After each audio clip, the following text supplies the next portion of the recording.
કેમ છો ફ્રેન્ડ? જય શ્રી કૃષ્ણ. હું કિરણ પાનસુરિયા. આજે આપણે કારેલાનું શાક બનાવીશું. તો કઈ રીતે બનાવીએ એ હું તમારી જોડે શેર કરીશ. એમાં આપણે કાજુ નાખીને બનાવવાનું છે. તો કાજુને અને કારેલાને પહેલાં તળીને કાજુ કારેલાનું શાક બનાવવાનું છે. આજે બનાવીશ હું કાજુ કારેલાનું શાક. તો કઈ રીતે બનાવું તે હું તમારી જોડે શેર કરીશ. તો મારો વિડીયો લાઈક કરજો, શેર કરજો, ચેનલને સબસ્ક્રાઈબ કરજો, બેલ આઇકોન દબાવવાનું ભૂલતા નહીં અને કમેન્ટમાં લખજો મારી રેસીપી કેવી લાગી.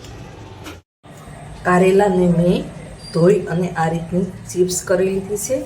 તમે લાંબી આવી ચીરો પણ કરી શકો છો, અથવા તો તમે મોટા મોટા રાઉન્ડમાં પણ જાડા રાઉન્ડમાં પણ કરી શકો છો.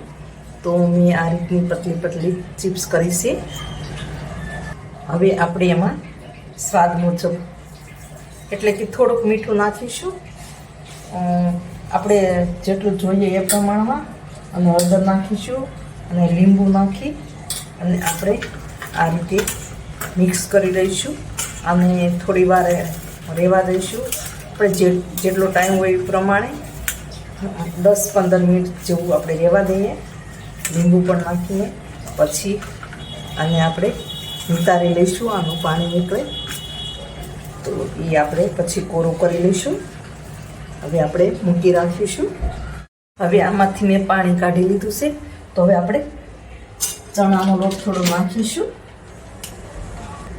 આ ચણાના લોટથી આપણે કોટિંગ કરીશું. આ રીતે કોટિંગ કરી લેવાનું અને થોડું એમાં આપણે તેલ નાખવાનું, એટલે સરસ કોટિંગ થઈ જાય. તમે ઉપરથી ચણાનો લોટ નાખવો હોય તો પણ નાખી શકો. તેલ મૂકી અને કારેલા નાખી અને તરત જ આપણે ચણાનો લોટ નાખીએ ને તો પણ ચણાનો લોટ કાચો રહેતો નથી. તો આપણું આ કોટિંગ તૈયાર થઈ ગયું છે. હવે આપણે તેલ ગરમ થવા મૂકીશું. તેલ ગરમ થઈ ગયું છે. હવે આપણે કાજુના ફાડા લીધા છે. તમે આખા કાજુ પણ નાખી શકો. આપણે આછા ગુલાબી જેવા થાય એવી રીતે આપણે ડીપ ફ્રાય કરી લેવાનું છે. હવે આપણે કાઢી લઈશું. તમે જોઈ શકો છો આ રીતના થાય એટલે આપણે કાઢી લેવાના.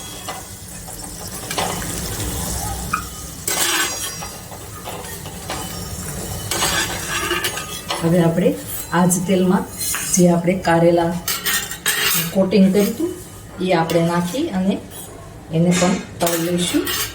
આપણે તેલ થોડુંક જ રાખવાનું છે, કારણ કે તેલ બગડે નહીં.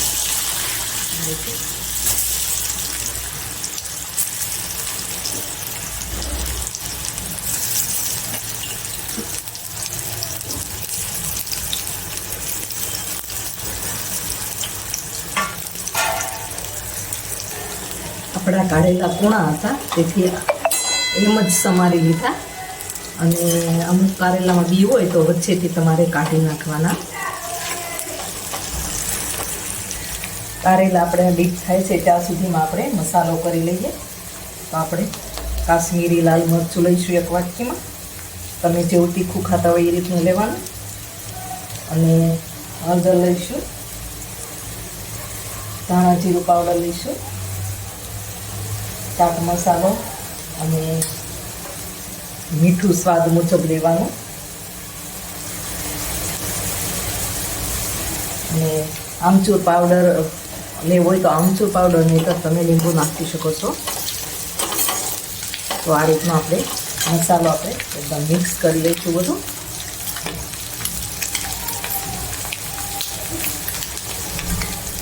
ને આપણે પહેલાં મીઠામાં આપણે રગદોળા હતા કારેલા, એટલે એ પ્રમાણે આપણે મીઠું લેવાનું. તો આપણો મસાલો બનીને તૈયાર છે. હવે આપણા કારેલા રતાશ પડતા થઈ ગયા છે. તો તમે આને બહાર કાઢીને વઘાર પણ કરી શકો. તો હું વચ્ચે થોડી જગ્યા કરી અને વરિયાળી નાખું છું. આ વરિયાળી નાખી આપણે અને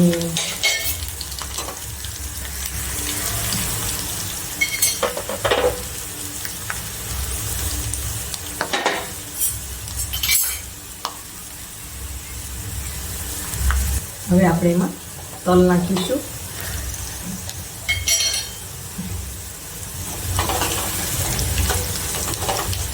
ત્યાર પછી આપણે મસાલો કરીશું. એકદમ સ્લો ગેસ રાખવાનો, આપણા તલ તતડી જાય ને એટલે. અને તમે કારેલાની ચિપ્સને બહાર કાઢી અને પછી તમે તલ અને વરિયાળીનો વઘાર પણ કરી શકો છો. તો આપણા તલ હવે તતડી ગયા છે. તો આપણે લીંબુ નાખીશું એમાં.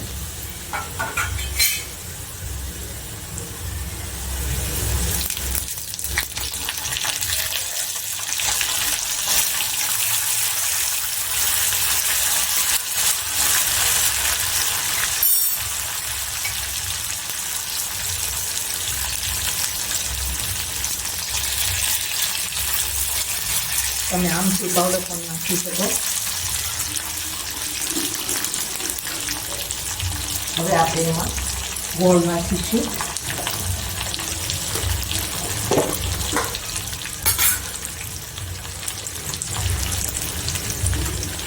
ગોળથી થોડુંક કડવાશ મટી જાય છે એટલા માટે આપણે ગોળ નાખીશું. તમે જેવું ગળ્યું ખાતા હોય ને એ પ્રમાણે નાખવાનું. હવે આપણે બધું મિક્સ કરી લઈએ.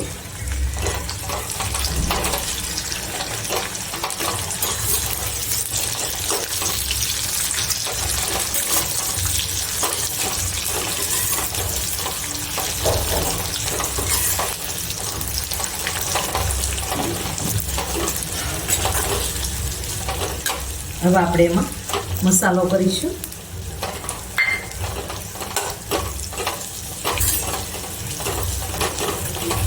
આપણે 2 થી 3 મિનિટ આપણે ઉપર પાણી નાખી રહેવા દઈશું.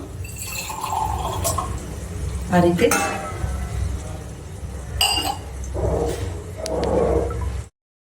આપણે હવે ઉપર પાણી નાખી થાળીમાં અને રહેવા દઈશું 2 થી 3 મિનિટ.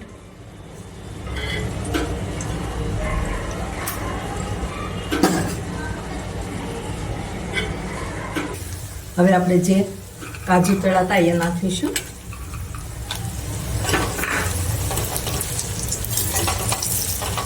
મિક્સ કરી લઈશું. તો આપણું કાજુ કારેલાનું શાક બનીને તૈયાર છે. હવે આપણે સર્વ કરીશું. ગેસ બંધ કરી દઈએ. તો આપણું કાજુ કારેલાનું શાક બનીને તૈયાર છે. તો તમે પણ આ રીતે બનાવજો.